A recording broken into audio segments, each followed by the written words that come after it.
अब आ जाते हैं अपने नेक्स्ट काम की तरफ। नेक्स्ट हमें इम्प्लीमेंट करना है पैच को। पैच का काम होगा to update a specific post, यानी पोस्ट के अंदर अभी 3 तरीके की इंफॉर्मेशन है, एक हमारा आईडी है, एक हमारा यूज़र नेम है और एक हमारा कंटेंट है। हमें आईडी और यूज़र नेम को तो नहीं छेड़ना क्योंकि वो तो सेम रहेंगे, हमें अपने कंटेंट को अपडेट करना है, यानी किसी भी पोस्ट को हम चाहें तो जाके एडिट कर सकते हैं।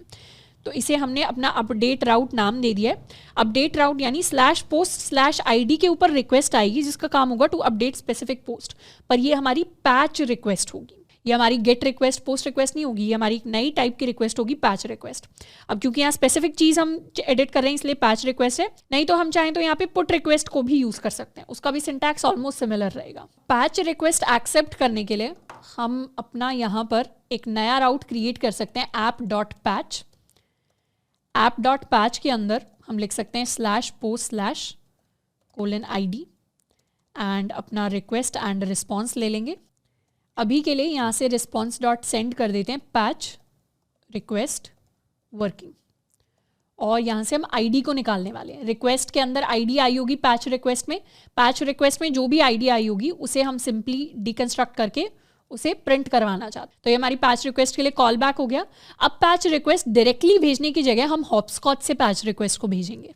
हॉपस्कॉच से पैच रिक्वेस्ट भेजने के लिए हम यहाँ मेथड के अंदर पैच सिलेक्ट कर सकते हैं और जो भी इन्फॉर्मेशन हमें साथ में भेजनी है, जैसे लेट्स सपोज बॉडी के साथ हम कुछ इन्फॉर्मेशन भेजना चाहते हैं, तो जो भी इन्फॉर्मेशन हम भेजेंगे, अभी हम किस तरीके का डेटा भेज सकते हैं, अभी हम अपना application/form URL एनकोडेड डेटा जो है उसे भेजने वाले हैं।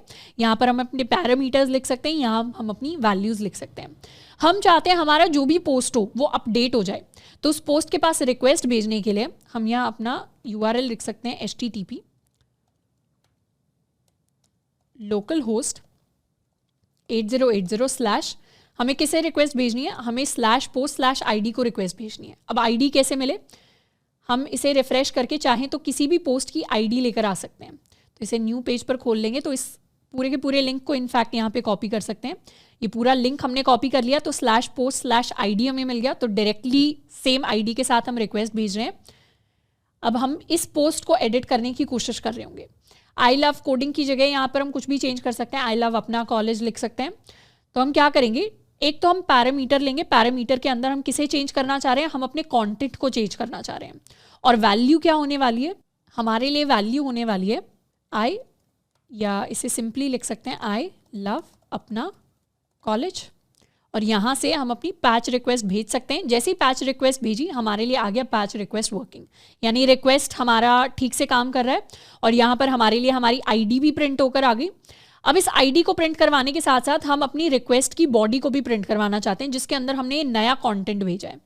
तो उसके लिए यहाँ पर एक वेरिएबल ले लेते हैं लेट कंटेंट, या इसे कह देते हैं न्यू कंटेंट।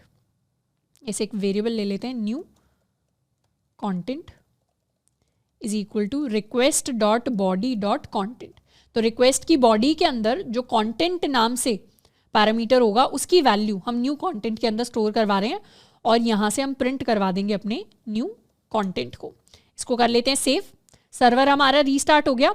अब जैसे हम पैच रिक्वेस्ट भेजेंगे वापस आ जाते हैं, तो इस बार हमारे लिए हमारी बॉडी प्रिंट होकर आ रही है आई लव अपना कॉलेज। तो यानी हमारी पैच रिक्वेस्ट काम कर रही है, ये सारी की सारी चीज़ें ले भी रही है, डेटा को पार्स भी कर रही है, उसे प्रिंट भी करवा रही है। अब हमें सिंपली क्या करना है, अब हमें इस डेटा को अपडेट कर देना है। डेटा को कैसे अपडेट करेंगे, हमें ये पता है हमें कौन सी आईडी वाले पोस्ट को अपडेट करना है और कैसे अपडेट करना है ये भी पता है। तो सिंपली हम अपडेट कर सकते हैं। अपडेट करने के लिए यहाँ पर सबसे पहले तो उस पोस्ट को फाइंड आउट कर लेंगे जिसको हमें अपडेट करना है। तो ये हमारा पोस्ट आ गया। इस पोस्ट का जो कंटेंट है उसे हम रीसेट कर देंगे टू आर न्यू कंटेंट।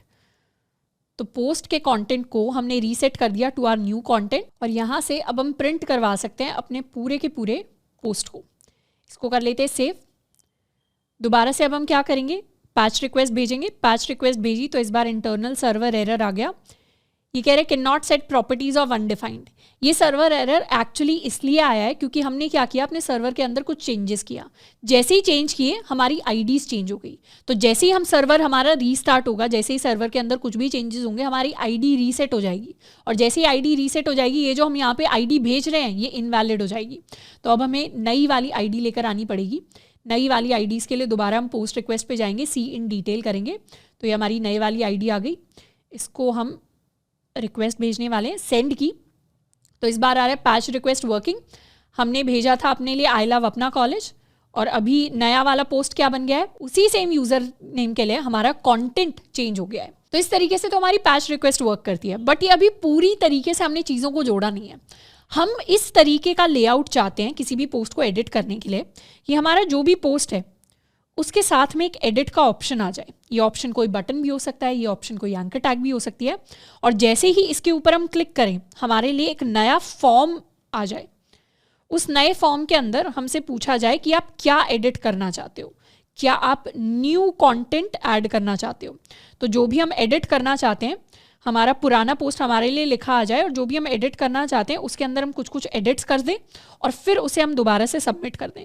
जैसे ही हम सबमिट कर दें वापस से हम ऑल पोस्ट्स के अंदर आ जाएं और हमारी जो अपडेटेड चीज़ है वो यहाँ पे आ जाए।